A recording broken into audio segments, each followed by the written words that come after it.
Fala pessoal, Gabriel Martins aqui para mais um episódio do podcast Cara dos Esportes.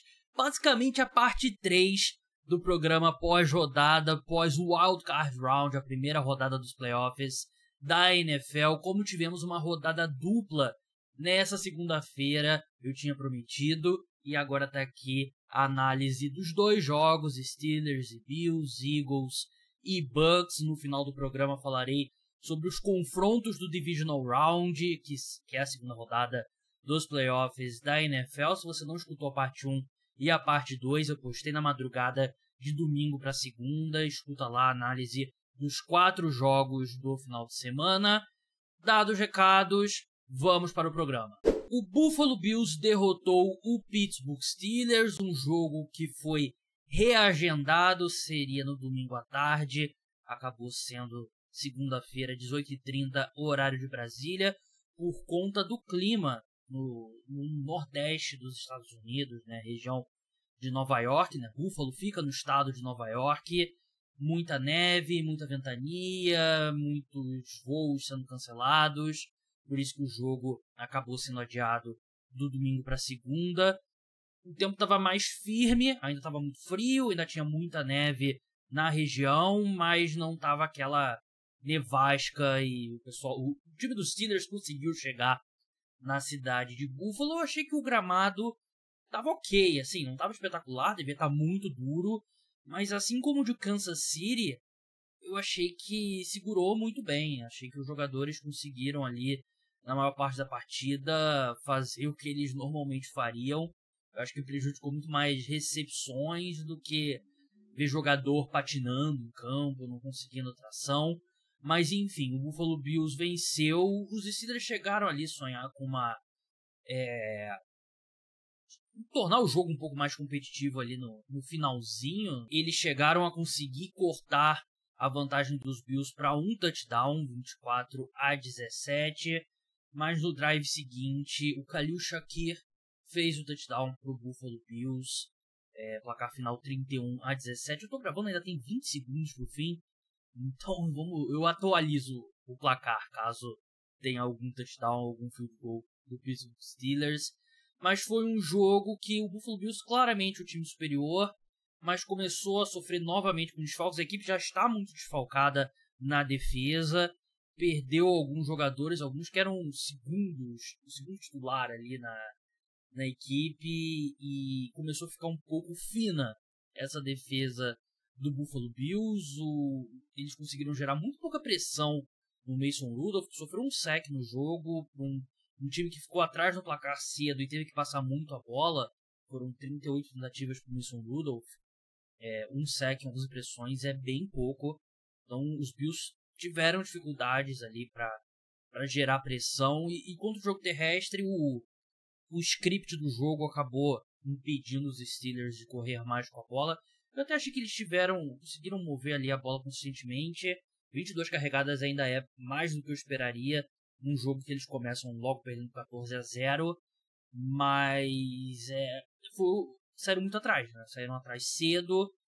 Falando do jogo em si, né? Aquele resumo, os Steelers até conseguiram um first down no primeiro drive, mas não muito mais do que isso, foram pro punch. Os Bills fizeram um drive tranquilo, o primeiro drive deles, bem equilibrado, passes e corrida com a bola, e termina com um touchdown pro Dawson Knox, bem tranquilo. Os Steelers punch, Bills punch de novo, e aí os Steelers sofrem um fumble, o George Pickens sofre um fumble na linha de 18 jardas do campo de defesa, devolve a bola para o Buffalo Bills, que com campo curto consegue um touchdown com o Dalton Kincaid, 14-0, e aí os Steelers, que eram um time que gostariam de correr com a bola, ter drives longos, é um buraco bem complicado, que ainda ficou maior quando o Mason Rudolph lançou uma interceptação.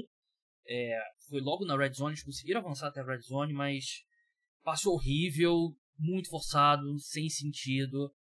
Os Bills recuperam a bola e fazem um touchdown. Josh Allen correndo com a bola, que basicamente era dinheiro grátis, né? Apostar no Josh Allen touchdown a qualquer momento, se eu não me engano era 1,80 e pouco as odds no site que eu vi, era dinheiro grátis, e o jogo acabou 31-17 mesmo pro Buffalo Bills. E ali 21-0, Steelers 3-and-out logo em seguida, os Bills chutam um field goal que acaba sendo bloqueado, mas ali já estava 21-0, os Steelers até conseguem aproveitar, fazem um touchdown antes de ir pro intervalo, vai para 21-17 pro intervalo, e aí o segundo tempo ganha um pouquinho mais de tempero, né, com os Steelers ainda sonhando 2 touchdowns atrás no placar, né, então dá para sonhar, né, mas aí a equipe começa com um punch, os Steelers chutam um field goal, que era uma 4-9, eu teria arriscado, mas eu entendo, 4-9 é um pouco mais complicado, os Bills têm um drive muito longo, de 7 minutos logo em seguida, eles abrem 24-10, né, chutam um field goal, os Steelers conseguem o touchdown, reduz a vantagem para 24-17, e eu falei sobre isso no Twitter, teve gente que me perguntou por quê. Ali, o Mike Tomlin, a decisão correta é ir para conversão de 2 pontos. Por quê? Você está perdendo por 2 touchdowns.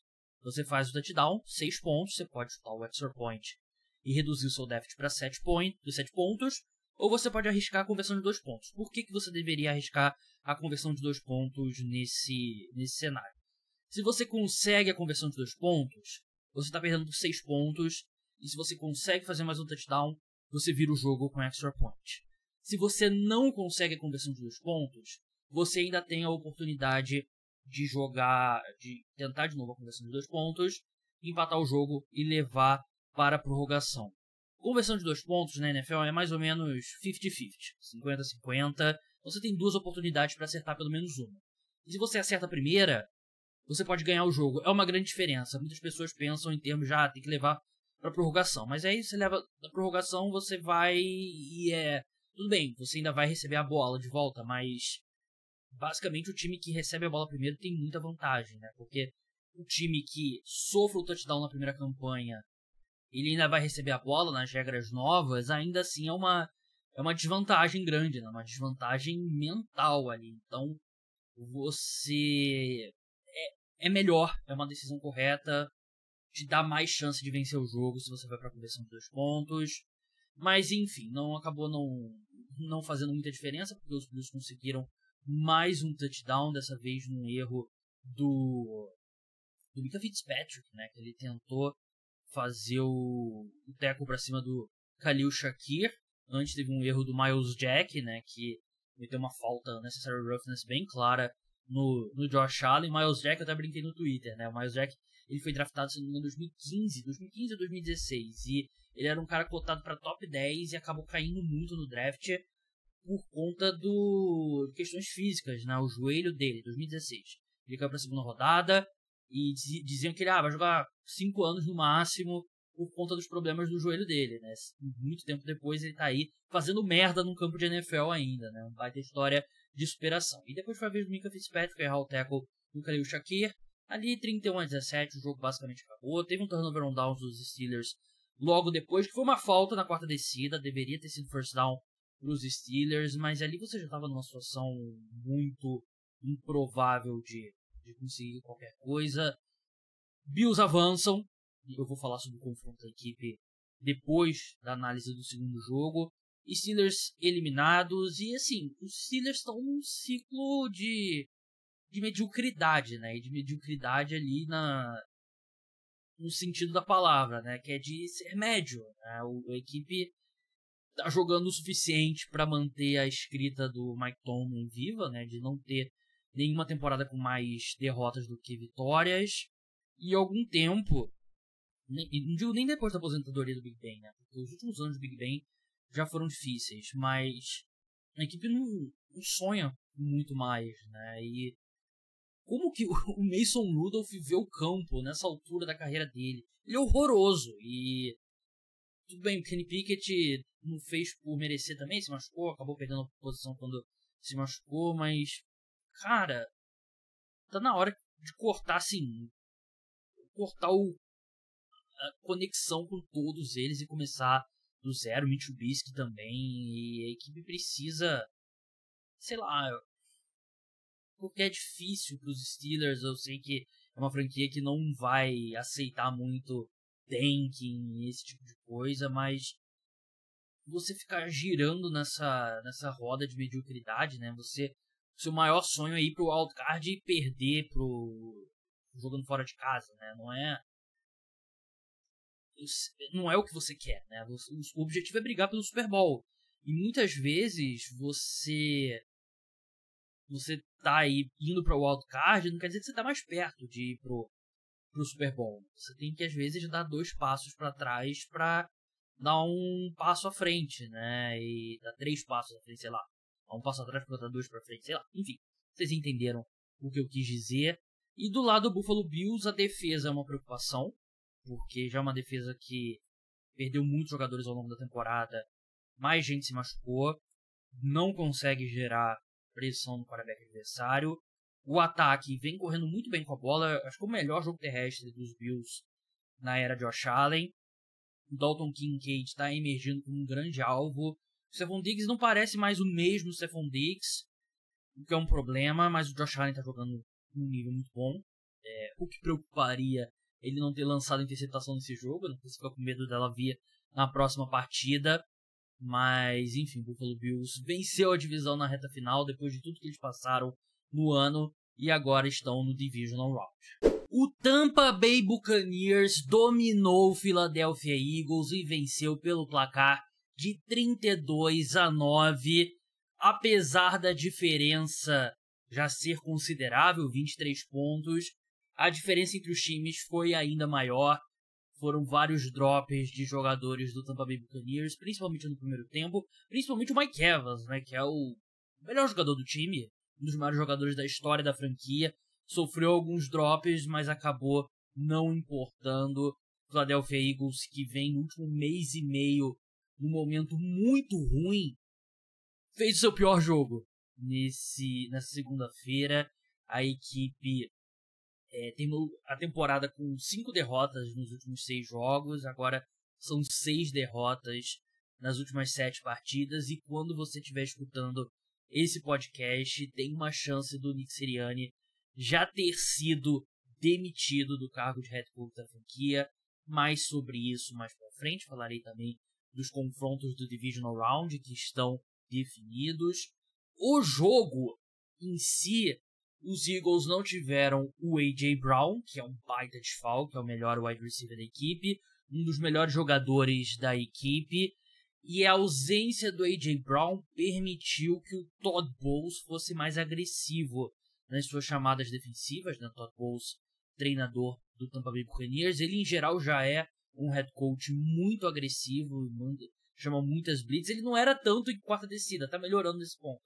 Mas em termos de blitzes, né, ele manda todo mundo mesmo atrás do quarterback. E quando você só tem o Devonta Smith, é mais fácil, né, porque você não precisa se preocupar tanto. Tem várias zero blitzes, né, que é quando não fica nenhum safety no fundo do campo. Devonta Smith teve um grande jogo, 8 recepções, 148 jardas, mas ninguém mais apareceu, né. Essa era a matemática do Todd Bowles, né, isso que era o plano. A gente vive com o Devonta Smith tendo avanços longos, teve um avanço longo, né, 55 jardas, mas a gente pressiona muito o Jalen Hurts, e foi exatamente isso que aconteceu. O Jalen Hurts, ele não é um quarterback que lida muito bem com a pressão, ainda mais com um problema na mão, né, ele deslocou o dedo da mão direita no jogo contra os Giants, e ele não fez um bom jogo, né, eu não acho que dá pra colocar a culpa nele, mas quando você é o quarterback, você é parte da culpa, pelo menos. O Troy Aikman falou sobre isso na transmissão, e eu concordo, e eu venho falando isso no podcast. Eu não ficaria surpreso se sair alguma notícia do tipo, o Jalen Hurts tá jogando a temporada inteira com alguma coisa no joelho. Porque ele não pareceu o quarterback, assim, em termos de velocidade correndo com a bola, da temporada passada, né? E ele, claro, ele ainda é muito forte, tanto que os QB sneaks ainda funcionam, não funcionaram na segunda-feira, mas teve alguns momentos ali que a sensação que eu tinha é que o Jalen Hurts do ano passado, da temporada passada, né, agora, conseguia um avanço mais longo, mas enfim, os Bucks começam com a bola, chutam um field goal, um drive longo, passam com facilidade pela defesa do Tampa Bay Buccaneers, né, foi um spoiler do que estava por vir. Assim, eu falei sobre a questão dos drops, o desempenho na Red Zone também impediu a equipe de matar o jogo até antes, né? Até cheguei a falar no Twitter, né, que a equipe, a sensação que teve chances de girar a faca, como o Maestro Júnior diz, e não conseguiu, né? Foram muitos field goals, né? A equipe terminou com quantos field goals? Terminou com 3 field goals do Chase McLaughlin, né? Que conseguiu 2 touchdowns no segundo tempo, né? Mas teve um pouco de dificuldade, principalmente no primeiro tempo, para finalizar drives. Campanha seguinte dos Eagles, punch numa 4ª para 2 jardas, né? Que o Philadelphia Eagles, para mim, é a franquia mais inteligente da NFL. E por isso eu acho que o Nick Sirianni vai ser demitido, parte do motivo. Você não pode, num jogo de playoff, você tá tendo problemas com o seu time. Punch numa 4ª para 2 jardas. Porra. Você tem que fazer melhor do que isso. Não tem condições. Eu sei que no campo de defesa, mas na linha de 44 jardas. Ali você tinha que ir pra conversão, né? Mas enfim, vamos pro punch. E aí os Buccaneers conseguem um touchdown. Teve um drop do Mike Evans antes, mas aí foi um touchdown que a defesa dos Eagles literalmente bateu cabeça. Um defensive back esbarrou com o outro, os dois caíram.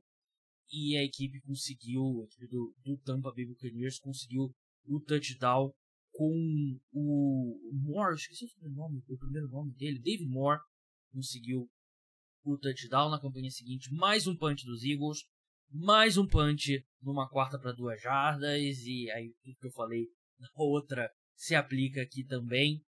Quinta campanha, os Bucks chutam field goal, abrem 13-0, teve um sack do Josh Sweat, uma 2ª para 9 que foi gigantesco para para matar esse drive do Tampa Bay Buccaneers.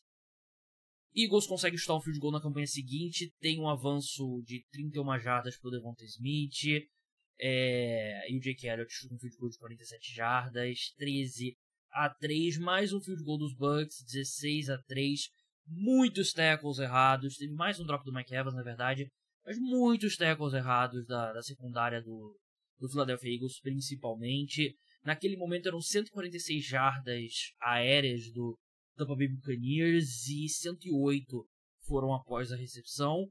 Os Eagles conseguem fazer o primeiro touchdown da partida e vão para o intervalo perdendo por um touchdown, 16-9, né? Teve uma bomba de 56 jardas do Hurts para o Devonta Smith, que aí acho que em retrospecto foi um baita sinal que tudo estava dando errado para os Eagles. Os Eagles vão para o extra point e tem uma falta.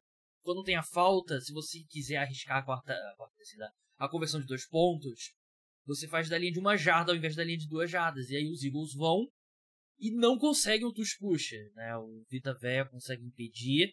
Teve uma falta ali na jogada? Teve, né? Mas o tush pusher é complicado de você marcar alguma falta. Os Eagles vão no intervalo perdendo por um touchdown apenas. Parecia que a equipe estava bem viva ainda.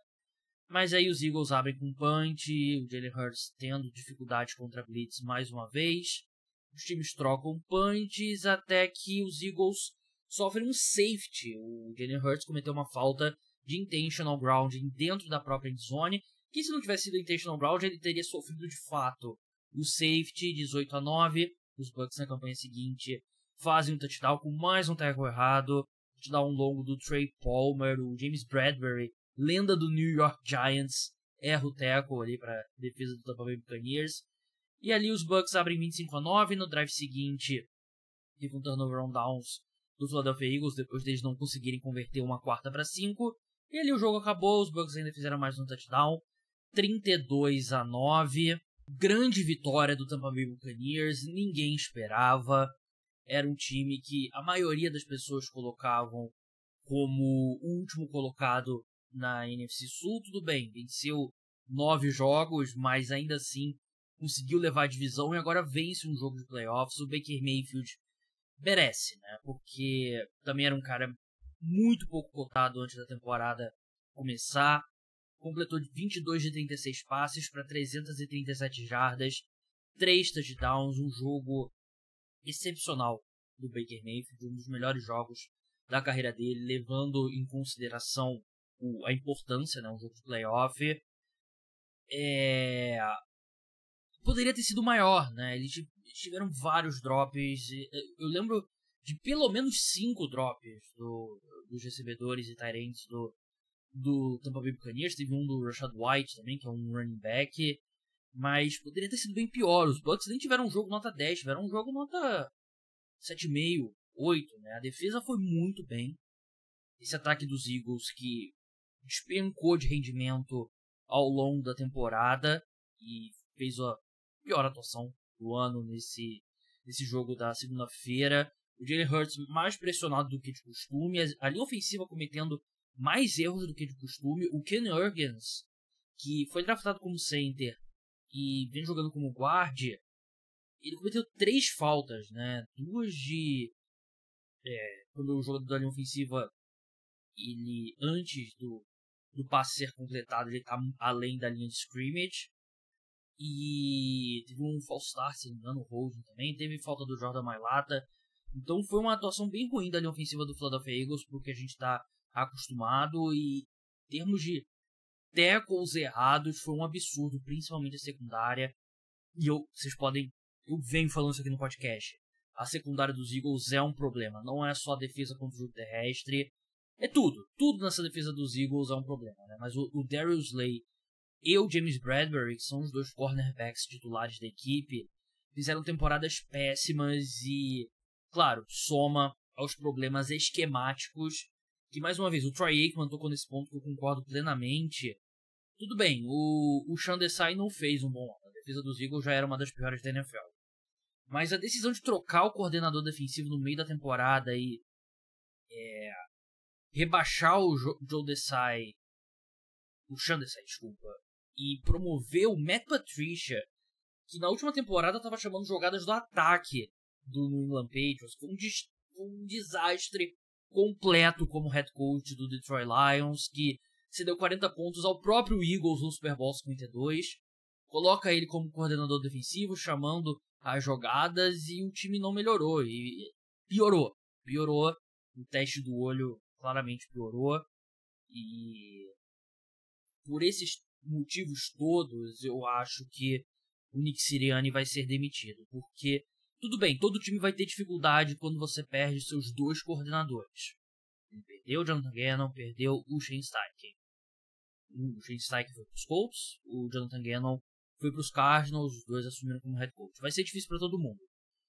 Mas um colapso completo e questões de vestiário, o clima parece péssimo. Antes do A.J. Brown ser confirmado que ele não iria jogar por questão de lesão, teve boatos que ele tava puto, e a gente viu o Dallas Goedert batendo boca com o Jalen Hurts e com o Nick Sirianni na sideline, e o clima péssimo. E, cara, era o que eu falava sobre o Nick Sirianni.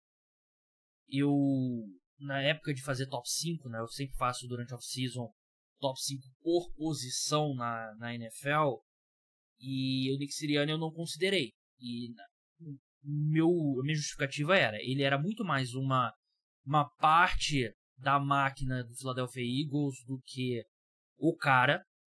Ele era muito mais um produto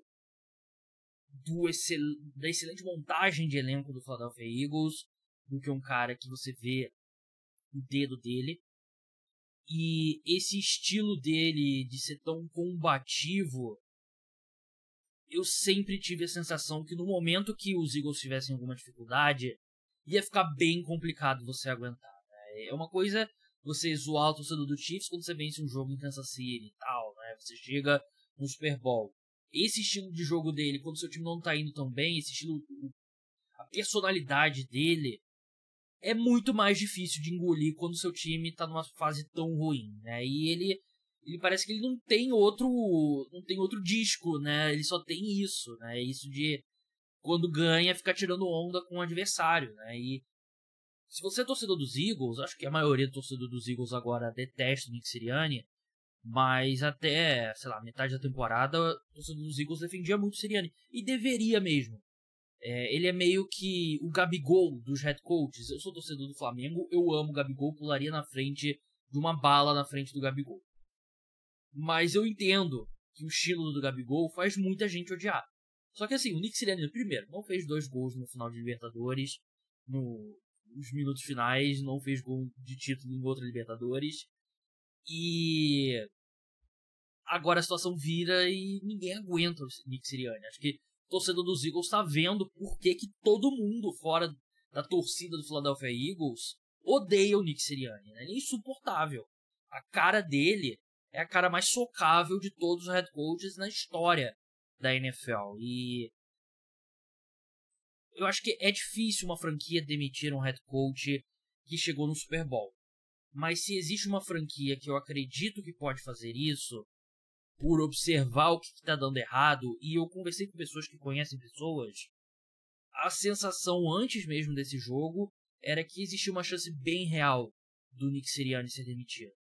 Caso a equipe perdesse no wildcard, ou até vencesse e perdesse no próximo Divisional Round. Né? Agora, com a derrota e do jeito como foi, somado a tudo que aconteceu na segunda metade da temporada, hoje, eu estou gravando aqui 16 de janeiro, 1h34 da manhã, hoje o meu palpite é que o Nick Sirianni vai ser demitido e eu simplesmente acho que ele não é o cara. Ele não é um péssimo head coach. Eu falo bastante isso aqui no programa. Eu acho que tem um grupo de head coaches lá em cima que fazem uma diferença positiva, tem um grupo de head coaches lá embaixo que faz uma diferença negativa, e tem um grupo enorme que tem pontos fortes, pontos fracos, depende muito do elenco que tem nas mãos. E o Nick Sirianni tá nesse nível, né? Só que um pouco mais pra baixo, porque tem dois, se não o melhor elenco da NFL, né? Dois, 5 melhores ali, provavelmente, né? Então, eu acho que ele vai ser demitido. Eu acho que os Eagles vão entrar no mercado. E parabéns pro Tampa Bay Buccaneers, porque foi uma vitória realmente de adulto, de time grande. E agora vou botar a transição aqui na vinheta para falar dos confrontos do Divisional Round. 4 jogos definidos do Divisional Round, a segunda rodada dos playoffs da NFL. Vou falar agora um pouco sobre as partidas, lembrando que nessa madrugada de terça para quarta tem um novo episódio do podcast Cara dos Esportes sobre a NFL, falando dos principais assuntos, principalmente os times que foram eliminados, contratações de head coaches e tal, tudo lá. Eu e o Felipe Lawrence, @o quarterback. Vamos falar dos jogos. Sábado, 18h30, horário de Brasília. O Baltimore Ravens, seed número 1 da AFC, estreia nos playoffs, vai receber o Houston Texans do CJ Stroud. Os Ravens são favoritos por 9,5 pontos, over-under de pontos 45,5. Vitória dos Texans pagando 4,50. As duas equipes já se enfrentaram esse ano. Os Texans perderam para os Ravens em Baltimore 25-9. Primeiro jogo do CJ Stroud como titular. Foi um jogo que os dois times mudaram muito. O Lamar não jogou tão bem, mas ainda assim venceu. É um jogo interessante porque a gente vai ter o CJ Stroud em campo, né? Que acho que é a grande história, uma das grandes histórias na NFL nesse momento. O nível que ele está jogando. É provavelmente a melhor temporada de calouro que eu já vi um quarterback fazer, e eu coloco nesse grupo o Robert Griffin III na temporada 2012 de calouro, Andrew Luck como calouro, Dak Prescott como calouro, Russell Wilson, Brock Purdy, Justin Herbert, Cam Newton. Devo estar esquecendo alguém, óbvio, mas 10 temporadas recentes são mais ou menos essas. Eu falei Cam Newton? Cam Newton, não tiver falado. Mas é um jogo bem interessante porque essa defesa dos Ravens é muito boa em fazer disfarces, né? Em se alinhar de uma forma e depois do snap fazer uma cobertura diferente e confundir os quarterbacks adversários. E o CJ Stroud, por melhor que ele seja, ele é um quarterback calouro, né? Então, o quanto que ele vai conseguir identificar a tempo e tomar decisões corretas contra essa defesa dos Ravens, que confunde até os quarterbacks mais veteranos, né? Então vai ser um matchup que a gente tem que aguardar pro sábado para ver como é que vai ser. O Nico Collins indo contra a secundária dos Ravens também vai ser interessante. Eu acho que a secundária dos Ravens é muito boa no agregado, mas não tem assim não tem um Sauce Gardner, né? A gente vai ver muita marcação dupla no Nico Collins, que é o principal wide receiver da equipe, e invertendo o lado a linha defensiva dos Texans é um pouco rasa, eu diria, né? Tem Will Anderson, mas não tem outros caras que você confie tanto. E o próprio Will Anderson, a juventude dele vai ser testada, porque contra o Lamar você precisa ter muita paciência com o pass rusher, né? Para não abrir espaços do Lamar correr com a bola, né? Então, os Ravens são favoritos com um motivo, e vou só dar palpite no preview da rodada, que é exclusivo para apoiador. Link tá na descrição, você pode pagar pelo Pix de uma vez só, tem acesso a podcasts extras exclusivos para apoiadores, aos meus textos, nas newsletters, então não deixe de se tornar um apoiador.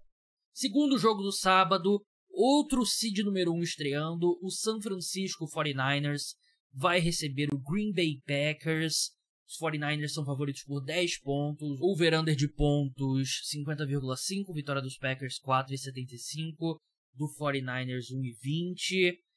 Eu acho que esse período de descanso pro 49ers vai ser muito positivo. Assim, mesmo que o 49ers perca, batendo a madeira aqui em homenagem aos meus amigos torcedores dos 49ers, que eu nesse jogo aqui não tenho torcida para nenhum dos dois, não vou colocar na conta, porque descansaram por 2 semanas, pouparam titulares na última rodada da temporada regular, né? Se perder, não vai ser por causa disso. Eu acho que vai ajudar, porque o Christian McCaffrey estava com alguns problemas, o Brock Purdy também, vários jogadores dos 49ers, né? Então a equipe vai entrar em campo descansada e os Packers vão ter um bicho completamente diferente do outro lado, né? Não vai ser o Dallas Cowboys em implosão, vai ser esse time dos 49ers que é muito bem treinado, uma defesa que não vai ser atropelada no jogo terrestre como a dos Cowboys foi, e um miolo de defesa, principalmente o corpo de linebackers, infinitamente superior ao do Dallas Cowboys, né? Então aqueles avanços longos, aqueles tackles quebrados e não vai na tendência que não tenha o mesmo, né? O 49ers deve se portar bem melhor e a defesa dos Packers vai ter um desafio gigantesco contra esse ataque dos 49ers, né? Eles conseguiram correr bastante com a bola no primeiro tempo. Vamos ver se eles vão conseguir fazer o mesmo para tirar o ataque dos 49ers de campo. Eu consigo ver os Packers tendo bastante problema para conter esse jogo terrestre dos 49ers, para conter avanços longos do Brandon Ayuk, ainda mais com a situação do Jair Alexander, que está machucado. É um jogo assim, não estou pronto ainda para dar palpite, mas tanto o Ravens quanto o 49ers são consideravelmente favoritos. No domingo, são os 2 jogos mais equilibrados, né? Horários diferentes. Fique de olho, não vai perder, pelo amor de Deus. Tampa Bay Buccaneers e Detroit Lions às 5 da tarde, o horário de Brasília. Em Detroit, os Lions são favoritos por 6 pontos, over-under 48,5.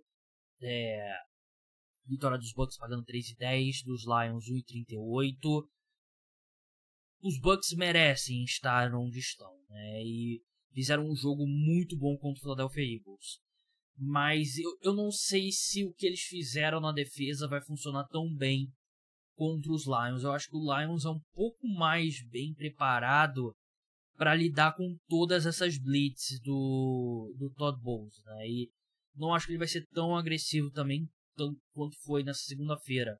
Mas eu consigo ver os Lions segurando um pouquinho melhor a blitz, tendo opções de passes curtos, tem um coordenador ofensivo muito superior no Ben Johnson. Então, algumas dessas blitz podem ser queimadas por um passe curto para o Jahmyr Gibbs, por um passe curto para o Sam Laporta, um passe curto para o Amon-Ra St. Brown. Eu acho que os Lions vão estar prontos para isso. E invertendo o campo, Mike Evans e Chris Godwin não tiveram grandes jogos na segunda-feira, mas ainda assim vão ser um matchup problemático para a secundária dos Lions. E eu acho que o Tristan Wirfs tem bastante condição de segurar muito bem as pontas com Aidan Hutchinson, que é o principal edge rusher do Detroit Lions, principal e único, né, quase. E acho que é um jogo que deve ter muitos pontos. Eu gosto desse over 48,5. E 8h30 da noite, naquele jogo que você tem que colocar terno e gravata para assistir, Buffalo Bills contra Kansas City Chiefs vai ser o primeiro jogo do Patrick Mahomes nos playoffs, tirando o Super Bowl, claro, jogando fora de casa. Buffalo Bills com 2 dias a menos de descanso que o Kansas City Chiefs, é verdade, mas o jogo vai ser em Buffalo. Vai estar frio, mas a previsão não é tão fria quanto nessa semana. E é um jogo gigantesco, né? Assim, guardado as proporções, é o Peyton Manning contra Tom Brady da atual geração. Né? É a grande rivalidade. Os Bills são favoritos por 2,5 pontos por conta do mando de campo. Acho que é um jogo, dois times no mesmo nível. Os Bills suaram um pouquinho mais do que eu gostaria de ver contra o Pittsburgh Steelers. Não suaram, né? Mas deixaram os Steelers, não giraram a faca contra o Pittsburgh Steelers. Os Chiefs têm problemas no ataque, que eu já falei aqui 1000 vezes. Mas acho que o Rashee Rice vai ser, assim, o Stephon Diggs é um jogador melhor que o Rashee Rice? Obviamente, né? Mesmo eu achando que ele deu um pequeno passo para trás nessa temporada. Só que a secundária dos Chiefs está inteira e tem bastante opção para marcar o Diggs, né? Os Bills não tem tantas opções, ainda mais com as lesões recentes, para marcar o Rashee Rice. E o Travis Kelce, que fez um jogo muito ruim contra o Miami Dolphins, ele vai ter mais espaço nesse meio do campo dos Bills, que também está muito lesionado. É um jogo bem interessante. Toda vez que esses dois caras se enfrentam, né? O Patrick Mahomes contra o Josh Allen é um jogo que promete bastante. É um jogo que deve ser muito equilibrado. O Veranda de pontos 46, vitória dos Chiefs 2,20, do Buffalo Bills 1,71. Então é isso, pessoal. O podcast Cara dos Esportes volta amanhã com mais um episódio sobre a NFL. Vou postar nessa terça-feira também um episódio sobre a NBA. Não deixe de escutar eu e o Vitor Buratini falando sobre a fase atual do Los Angeles Clippers, da evolução do Milwaukee Bucks e também da homenagem do Miami Heat ao Dwayne Wade. Então, até lá. Tchau!